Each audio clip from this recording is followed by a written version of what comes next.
Have been taking full advantage of my role as Shadow Minister for the Environment to get up close and personal with what Canberra has to offer as our bush capital. Last month, I had the pleasure of going on a hike with members of the National Parks Association to Yankee Hat in Namadgi National Park. It was a great opportunity to see both the natural beauty of Namadgi and the Indigenous rock art located at Yankee Hat, all of which is just over an hour from the centre of Canberra, right here in the ACT. Yankee Hat is one of only 3 sites of Aboriginal rock art in the ACT. There is evidence to suggest that the campsite and art at Yankee Hat is at least 800 years old, but could be as much as 3,700 years old.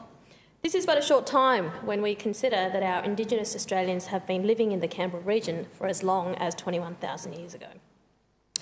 The paintings are on the side of a large granite boulder which has been weathered by the elements and rounded off by repeated heating and cooling.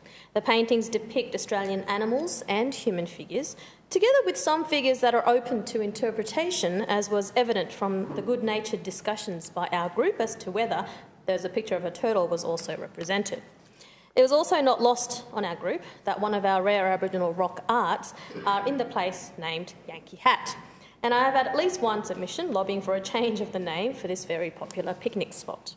It was important to me to see art and nature whilst also understanding and seeing firsthand the fragility of both. Damage from the natural elements in our changing climate and human contact which can cause the paint to crumble and potentially destroy this important example of our early Indigenous culture. Our hike was led by Kevin McHugh, a long-term volunteer with the National Parks Association, who was able to organise a small party of dedicated hikers to show us the area. Isabel Crawford and her impeccable knowledge of native plants proved to be a fantastic guide, through whom I learnt about the native and introduced species and what has and is being done to maintain the native balance. Dirk von Behrens taught us so much about the flora, fauna and history of the area that we are privileged to leave our footprints on. He also was able to identify safe Canberra field mushrooms, which I had no hesitation in taking a bite of course, after Dirk's first bite.